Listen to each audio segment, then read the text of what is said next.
더불어민주당 재보궐 참패 이후 당 전열 정비를 위한 과정이 빠르게 진행되고 있습니다. 내일 원내대표가 선출이 되고요. 다음 달 2일 예정된 당대표 출마 대진표도 오늘 확정됐습니다. 우원식, 송영길, 홍영표 의원이 각각 출사표를 던졌는데요. 차례로 만나보는 시간 마련하겠습니다. 먼저 더불어민주당 우원식 의원 전화로 연결합니다. 의원님 나와 계십니까? 네, 안녕하세요. 우원식입니다. 오늘 공식적 당대표 출마 발표하셨는데 일단 네네. 그 이유 또 각오 먼저 들어보죠. 네, 저희가 지금 처한 당의 위기를 민생으로 정면 돌파하겠다 이런 생각으로 출마했습니다. 예. 4.7 재보궐은 정말 뼈아픈 성찰을 안긴 선거인데요. 민주당은 국민에게서 멀어져 있었고 또 삶의 현장에서 떨어져 있었습니다.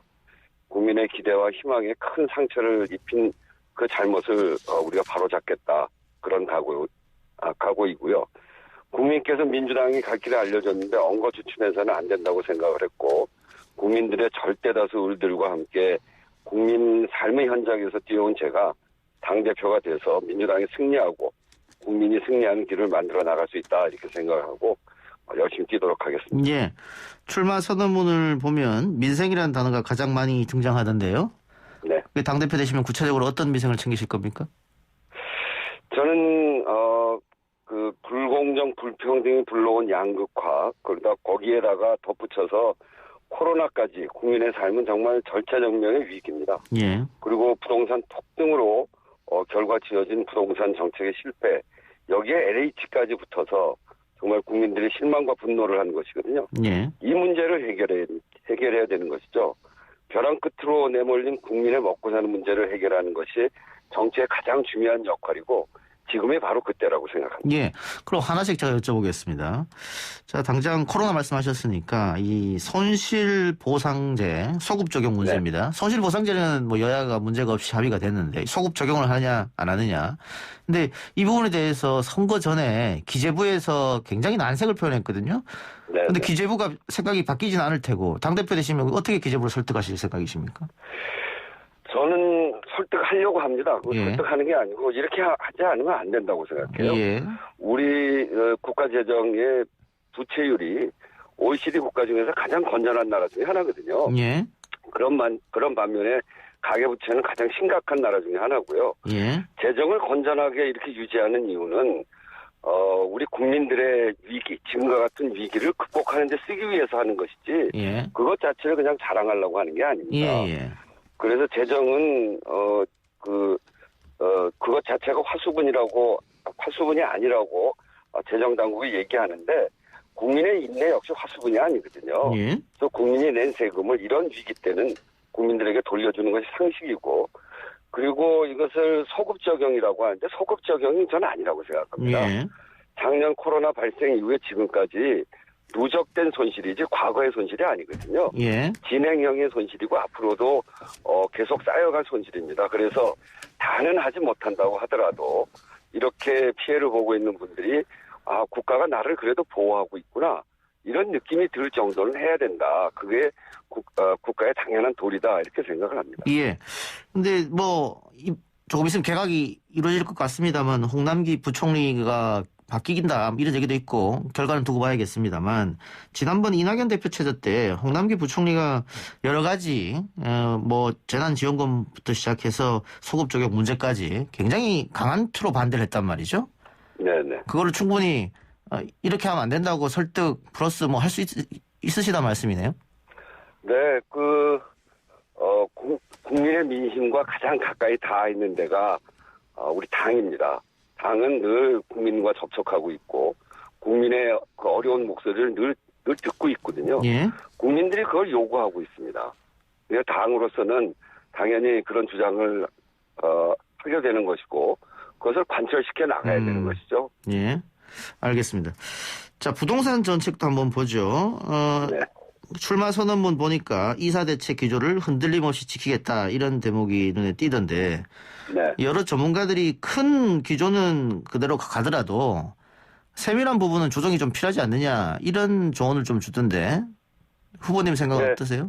네, 그건 저도 생각이 같습니다. 예. 문재인 정부 부동산 정책의 기조는 주택 안정, 그리고 실수요자 보호 이런 부동산 정책에 있어 중요한 것은 이걸 구체시키지 않는 거거든요. 그래서 아까 그렇게 얘기를 했고 그러나 그 과정에서 발생하는 부작용들 이거는 꼼꼼히 고쳐 나가겠다는 겁니다. 예. 그래서 제가 당내에 부동산 종합대책기구를 설치하겠다. 예. 그래서 정부의 부동산 정책을 당이 종합적으로 검토하고 그 당은 제가 말씀드린 대로 민심이 모이는 곳이 당이거든요. 그래서 민심 또 국민들이 겪고 있는 여러 가지 문제들을 꼼꼼히 검토해서 그 당내 부동산 종합대책기구에서 이런 대책들을 세워나가고자 하는 것입니다. 예.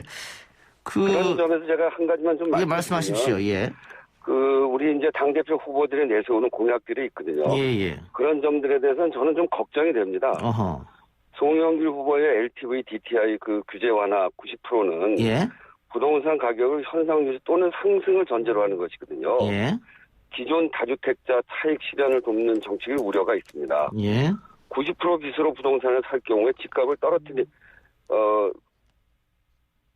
90% 빚으로 부동산을 살 경우 예. 집값을 떨어뜨리는 정책은 어떤 정부도 펼치는 것이 불가능한 상황에 부닥치게 될 것입니다. 예. 그리고 우리 홍영표 후보의 종부세 12억 그것을 완화하겠다는 공약 그것도 강남 3구 국민의힘과 다를 바 없는 대연정 공약이라고 봅니다. 예.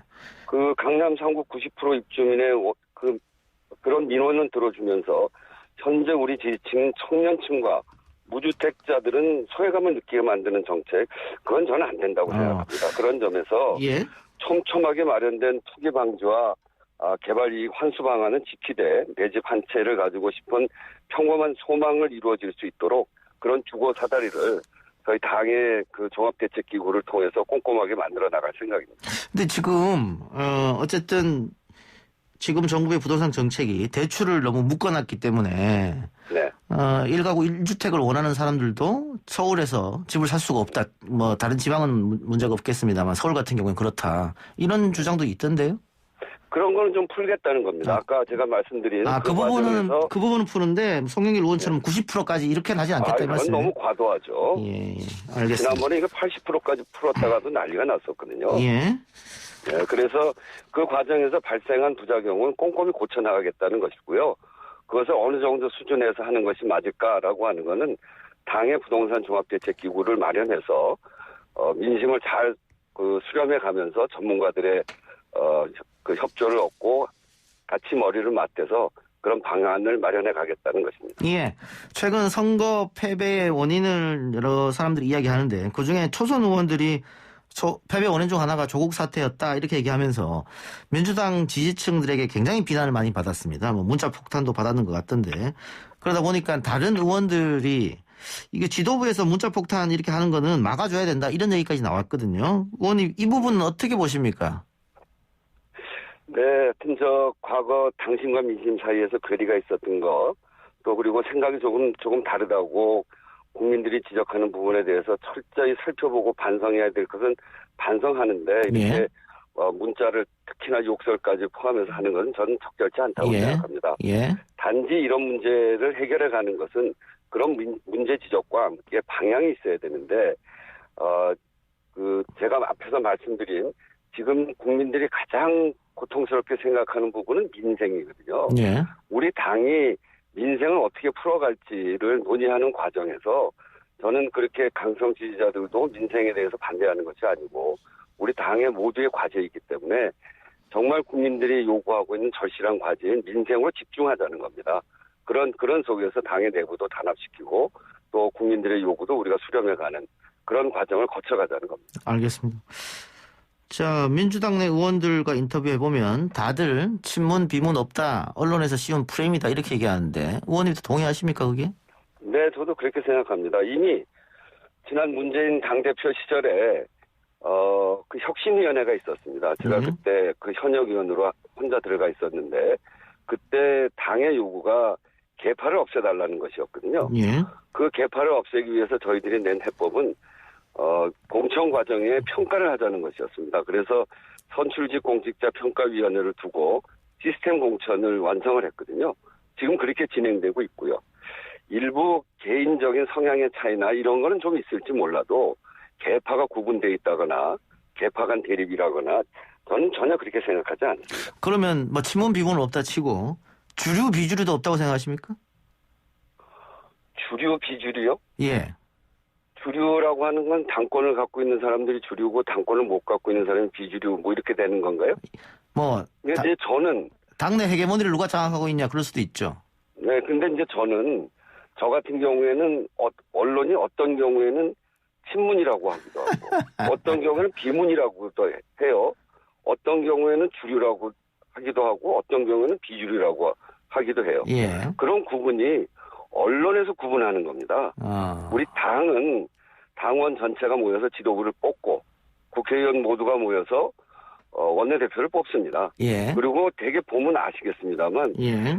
그때 떨어진 사람은 그 다음번에 당선되기도 하고 예. 원내대표는 한번 떨어진 사람들이 다 그 다음에 당선되잖아요. 예. 이걸 어떻게 친문, 비문, 주류, 비주류 이렇게 나누겠습니까? 예. 그러니까 저는 이 언론에서 만드는 프레임에 너무 민감하게 반응하거나 그럴 필요 없다고 생각하고요. 예. 언론도 더 이상 이 내부를 가려는 친문, 비문 논쟁은 하지 않았으면 좋겠습니다. 예. 근데 어쨌든 언론에서는 지금 홍영표 후보는 친문, 의원님은 비문 이렇게 나눈 것 같은데요? 그러게. 얼마 전까지는 저를 또 친문이라고 그랬어요. 그리고 어떤 언론은 지금도 친문이라고 그러고요. 예. 알겠습니다. 근데 친문 비문 없다. 근데 또 뭐 언론 얘기 자꾸 해서 죄송합니다만 뭐 지금 도정환 비대위원장도 친문, 또 원내대표 출마 선언한 윤호중 법사위원장도 친문. 그 만일 당대표까지 친문이 되면 그러면은 선거 패배의 책임은 친문은 아무도 안 지지 않느냐 이런 이야기도 나오고 해서 제가 친문 비문 얘기를 한번 여쭤봤어요. 네. 알겠습니다. 아까도 제가 얘기했습니다만 제가 친문이라고 생각하세요? 비문이라고 저는 답하지 않겠습니다. 그러니까 저도 잘 모릅니다. 예. 자, 이번 재보궐선거에 또 민주당이 뼈아픈 부분이 2030 젊은 층에서 외면당했다는 겁니다. 지금까지 네. 젊은 층에서 특히 2050에서 민주당을 많이 찍어줬고 이들은 앞으로 뭐 40년, 50년 투표를 할 사람들이기 때문에 민주당의 미래가 있다 이런 진단이 많았었는데 이번 2030이 이렇게 돌아선 이유 그리고 어떻게 그 떠난 민심을 되돌릴 생각이십니까? 정말 아픈 대목입니다. 예. 저는 정치가 국민의 삶에서 멀어져 있을 때 그 정치는 기득권이 된다고 생각하거든요. 우리 2030이 민주당을 떠난 것이 아니라 민주당이 기득권화되는 것에서 그것을 비판하는 것이다 이렇게 생각합니다. 예. 2030은 늘 진보적이거든요. 예. 그런 점에서 보면 우리가 반성해야 되는 것이죠. 2030과 중도층이 우리에게 실망한 이유는 더불어민주당이 지난 총선에서 그리고 탄핵을 통해서 새로운 정부를 만들면서 크게 힘을 보탰는데 국민의힘과 똑같은 기득권처럼 느껴졌기 때문이죠. 예. 국민의힘은 노골적인 기득권 옹호 세력이라 기대하지 않지만 우리에게는 기대가 많았었잖아요. 예. 그래서 국민의 삶으로 다시 돌아가야 된다. 국민의 눈높이로 가야 된다.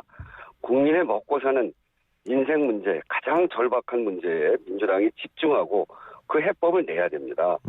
가장 그런 속에서 지금 이 상황에서 가장 불안하고 미래에서 희망을 찾기 어려운 2030 세대가 다시 희망을 가질 수 있도록 국민들의 민생, 사회적 약자를 보호하는 그런 일에 민주당이 집중하자. 그래서 민생 개혁이 중요하다고 제가 이야기하는 겁니다. 알겠습니다. 자, 그 진보 인터넷 사이트에 보면 이 상임위 배분 문제 두고 굉장히 많은 이야기들이 나오고 있습니다. 박안주 후보가 원내대표 선거 나가면서 상임위 배분 얘기를 다시 들고 왔고 국민의힘에서는 선거에 심판받았으니까 법사위원장을 다시 달라 이렇게 하고 있는데 당대표 되시면 이 문제를 가장 먼저 해결해야 되지 않겠습니까? 어떻게 보세요? 법사위원장을 달라고 하면 예. 20대 아무 일도 못했던 정말 처참했던 국회에 대해서 철저히 반성해야 됩니다. 예. 저는 제가 을지로위원회를 오랜 기간 동안 했는데 국민의 먹고 사는 문제와 관련해서 사회적 약자들을 보호하는 법안에 대해서 국민의힘이 정말 많은 방해를 했어요. 예. 이를테면 가맹점의 불공정 문제가 굉장히 심각하잖아요. 예. 가맹사업 공정화에 관한 법을 만들어서 가맹점주들에게 가맹 본사와 교섭을 할 수 있도록 교섭권을 주자. 그건 못 만들었습니다. 그렇게 국민들의 먹고 사는 문제, 이 불공정하고 억울한 일들 이런 거를 해소하는 법안을 만드는데 제가 원내대표하면서 그 얘기 굉장히 많이 했습니다. 그때 예. 상대 원내대표가 한 얘기가 뭘 그렇게 구질구질한 얘기를 하냐. 예. 그렇게 응답을 했어요. 그분들한테 법사위원장을 주면 정말 이런 그 민생에 꼭 필요한 법안들 통과시킬 저는 자신이 없어요. 아하. 그러니까 20대 그 국회 일하지 않는 국회로 다시 돌아가자고 하는 건 그건 그렇게 할 수가 없는 겁니다. 예. 단지 지난번 우리 원구성 협상할 때 우리가 일방적으로 다 하겠다고 그러지 않았습니다. 예. 그것을 7개인가 이렇게 배분을 그러니까 서로 나누어서 하자고 그랬는데 예. 법사위원장 안 주면 아무것도 안 하겠다. 그래서 결국 안 한 거고요. 예. 추경 심사하는 과정에 도저히 더 이상 미룰 수가 없어서 우리가 할 수밖에 없었던 거거든요. 예. 그런 점에서 법사위원장에 대해서는 그 이야기하지 마셔라. 이렇게 얘기하는 겁니다. 예. 자, 법사위는 그럼 안 되고 상임위 배분은 다시 할 수 있습니까? 그걸 그쪽에서 요청하면 그러면 검토해봐야죠. 검토를 하겠다. 네. 알겠습니다. 마지막으로 우리 또 라디오 그 민주당 당원들 비롯해서 많은 분들이 듣고 계시니까 당대표 뽑아달라고 호소 한번 하시기 바랍니다. 네. 이제 민주당이 어려운 상황에 처해 있습니다. 정권 재창출이 무엇보다 중요하고 그것이 문재인 정부의 성공을 만들어내는 길이기도 합니다. 저는 민생을 통해서 국민들의 가장 어려운 또 국민들의 가장 절박한 요구를 통해서 이 일을 해소해 나가야 된다고 생각합니다. 큰 일을 한꺼번에 하자고 하는 것이 아닙니다. 우리가 갖고 있는 180석의 의석을 가지고 국민들이 요구하는 법안을 하나하나 1년 동안 해결해 나가면 그런 일을 할 수 있다고 생각합니다. 민생을 통해서 우리 기득권을 갖지 않는 사회적 약자들의 마음을 얻기 시작하면 저는 500만 표는 충분히 얻을 수 있다고 생각합니다. 이렇게 해서 튼튼해진 민주당 위에 공정한 대선 경선 관리를 통해서 뽑혀진 우리 그 대통령 후보가 정말 힘있게 나갈 수 있도록 당을 잘 뒷받침하도록 하겠습니다. 민생으로 정면 돌파 그것이 국민의 눈높이 이루어내는 의원식이 열심히 하겠습니다. 감사합니다. 의원님 오늘 인터뷰 고맙습니다. 네, 감사합니다. 지금까지 더불어민주당 우원식 의원이었습니다.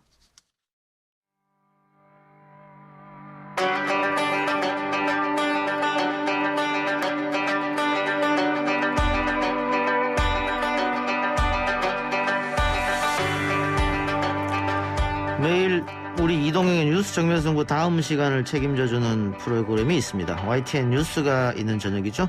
YTN 뉴스가 있는 저녁이 2주년을 맞이했다고 합니다. 그래서 오랜만에 이분을 모셨습니다. 변상욱 앵커 어서 오십시오. 네, 안녕하십니까.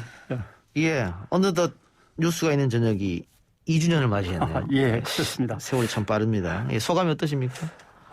글쎄요, 먼저 고맙다는 인사부터 청취자 여러분들, 시청자 여러분들께 드려야겠죠. 예. 사실 YTN 뉴스에 합류하기 전에는 라디오나 팟캐스트, 유튜브를 넘나들면서 자유롭게 취재하고 또 논평하고 하던 기자였는데 예. 이게 카메라 앞에서 정규 뉴스 앵커를 제대로 할 수 있을까 걱정이 많았습니다. 예. 그래도 여러분들의 성원에 힘입어서 여기까지 왔고 이런저런 또 성과들도 조금은 있어서 감사한 마음이고요. 그런데 진짜 힘들긴 되게 힘듭니다. 예. 방송 생활 38년 중에 2년 한 건데 그거에 몇 배는 뛴 것 같은 느낌이 들죠. 이거 뭐 아이템 회의부터 시작하면 굉장히 일찍 나오셔가지고 하셔야 될 거 아니에요? 예, 실제로 아침에 한 9시, 10시부터는 뉴스를 계속 뒤지고 있다가 예. 회사에 오는 시간은 1시쯤입니다만 예. 또 그때부터 9시까지는 정신없이 달려야 되니까요. 예. 시청률도 그 YTN 프로 중에서 꽤 높죠? 글쎄요, 그건 제가 얘기하기는 좀 그렇습니다만은 처음에 왔을 때보다 많이 올라간 건 사실이어서, 감사한 마음입니다. 예. 자, 2년 진행하셨는데 그동안 인상 깊었던 점이나 기억나는 게 있습니까? 진행을 이제 맡은 앵커니까 예. 각 분야의 뉴스들을 다 점검하고, 이제 YTN 뉴스는 물론 읽어보지만 다른 언론들의 뉴스도 다 읽어봅니다. 사실 상당히 눈이 아플 정도로 읽어보는데 그렇게 읽다 보니까 정말 가짜 뉴스도 많고 우원식 의원 얘기했지만 엉뚱한 프레임도 정말 많고 예. 맥락 없이 그냥 단순하게 나가고 마는 그런 뉴스도 많고 해서 이게 언론으로서 이게 국민들한테 책무를 다하지 못해서 정말 죄송하다는 얘기 많이 하고 그래서 더 챙겨서 하나라도 더 팩트 체크하고 맥락도 더 전해드리려고 애를 씁니다만은 사실 많이 부족하고요. 예, 그렇습니다. 혹시 보이지 않는 뭐 외압이라든가 압력이라든가 왜 그런 걸 다뤘느냐라든가 이런 거 있습니까? 그런 거는 이제 댓글로 많이 읽어보죠. 댓글로. 예. 뭐 저한테 얘기하는 거는 뭐 날카롭게 비평해주는 뭐 주변에 언론학자들도 많고, 예. 예, 방송 경력자들이 많으니까 예. 뭐 비평도 듣는데 댓글을 꼼꼼히 씁니다. 그 정면 승부 댓글 제가 웬만한 건 다 읽습니다. 지난번에 다 못 읽은 게 하나 있는데 그거는 선거 방송. 그건 뭐 워낙 많이 몇백 개가 달려서 그건 예. 다 못 읽었지만 예. 제가 간간히 주말에 몰아듣기 하고 예. 그다음에 동접자 수도 가끔 봅니다. 예. 그다음에 유튜브 조회수 점검하고 댓글도 읽고 그렇게 여러분과 함께하고 있습니다. 출연만 못하지. 고맙습니다. 예. 네. 지난 선거 방송은 뭐 역대급으로 많이 들어왔기 때문에 2만 명이 넘게 들어오셔서 함께 하셔가지고 실시간으로. 지금 조회수가 한 30만 가까이 간 것 같은데요. 예. 예. 거기 그렇게 써 있던데요. 뭐 민주당 대표할 사람들은 여기 댓글을 제대로 읽고 이동영 시간에 귀 기울여 듣고서 그대로만 하면 된다고. 그래요. 근데 2년 진행하면서 그 힘들 때도 있었지 않습니까? 예. 약간 위기라고 할까요? 뭐 어쨌든. 그렇습니다. 뭐 역시 진심이 제대로 전달 안 될 때가 제일 그렇죠. 마음이 예. 아프고 예. 또는 그런 것들은 뭐 맥락을 따져서 설명을 갖다가 충분히 서로 하면은 소통할 수 있는 문제인데 일단 진영으로 일단 갈라져 있으니까 예. 남의 진영 얘기는 뭐 들을 필요조차 없다고 그렇게 이제 하면서 사회가 점점 좀 각박해지는 거를 이제 지켜보니까 예. 되게 그럴 때가 안타깝고 그럴 때 뭔가 힘이 됐으면 뭔가 조금이라도 도움이 됐으면 하는데 그런 점에서 힘이 미치지 못하면 또 안타깝고 예. 그런 것들이 힘들죠. 뭐 저도 비슷한 경험을 한 사람으로서 그래요. 저는 이 스태프들 라디오 제작진한테 좀 미안한 감이 있더라고요. 예. 뭐 저의 문제 때문에 뭐 항의 전화 받고 뭐 이렇게 그렇게 그렇죠. 해서 같이 일하는 분들한테도 여러 가지 뭐 생각이 있을 것 같아요. 고맙기도 하고 미안하기도 그렇습니다. 지금으로서는 어떻게 보면은 뭐 본의 아니게 서로들 전쟁터에 내던져진 그런 상황이기도 합니다. 그래서 그러나 그런 때일수록 서로를 돌아보고 자기의 마음을 너무 단단해지지 않도록 자꾸 이제 챙겨 나가는 것이 중요하겠죠. 알겠습니다. 유튜브 보이는 라디오로 인보미님께서 YTN 중 유일하게 믿고 보는 뉴스 변앵커님 감사드립니다. 이런 댓글 주셨고요. 또 성님께서 YTN 양대산맥 변상욱 이동경 적겨주셔서 고맙습니다. 예, 근데 오늘 뉴스가 있는 저녁 2주년을 맞이해서 특별한 시간을 마련했다고 하는데 어떤 겁니까? 뭐 지난 2년간의 에피소드나 변화들을 이제 정리해 보는 시간이 있고요. 역시 하이라이트는 오늘 AI 변상국 앵커가 등장을 합니다. 그래요? 예. 예. 저는 대충 알겠더라고요. 왜냐하면 호흡이나 리듬 같은 걸 제가 아니까. 근데 예.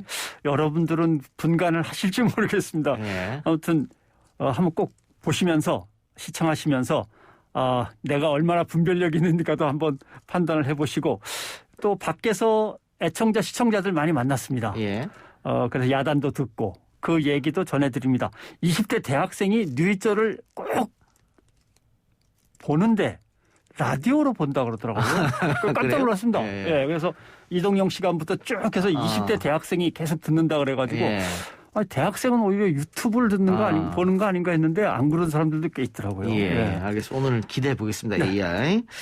자, 그리고 우리 프로그램 매일 들으시니까 아시겠습니다만 저희가 방송사상 최초로 미얀마 민주화 투쟁 지지연대 선언을 계속 하고 있습니다. 예. 오늘도 할 예정이고요. 예. 변상욱 앵커도 어떻게 같은 마음이시죠? 저는 지금 뭘 하나 준비하고 있습니다. 예. 글을 하나 쓰고 있는데 일단 밀크티 동맹. 예. 예, 그러니까 중국을 상대하는 태국과 대만과 홍콩과 인도 예. 그리고 이제 여기에 미얀마가 들어가죠. 예. 중국이 워낙 미얀마의 민주화를 지금 방해하는 역할을 맡고 있어서 그다음에 미얀마의 수박 중국이 미얀마 수박을 농간을 부려가지고 미얀마의 경제를 흔드는 여기에 대한 이제 미얀마 농민들의 반대 운동 이런 것도 좀 준비하고 있는데 아무튼 항상 미얀마 사태 지켜보면서 응원하고 있습니다. 예. 알겠습니다. 자, 뉴스가 있는 저녁 2주년 축하드리고요. 마지막으로 한마디 하시기 바랍니다. 예. 뭐 날이 날이는 만큼 02로 걸려오는 전화 있으면 꼭 받으십시오. 청취율 조사 기간입니다. 그때 받고 나면 꼭 보험 전화나 부동산 전화라고 실망들 하시는데 예. 며칠 더 꾹 참고 받으셔가지고 이동영의 뉴스 정면 승부 변상욱의 뉴스가 있는 저녁 청취하신 이야기 꼭 전해주십시오. 네, 고맙습니다. 예, 지금까지 변상욱 앵커였습니다.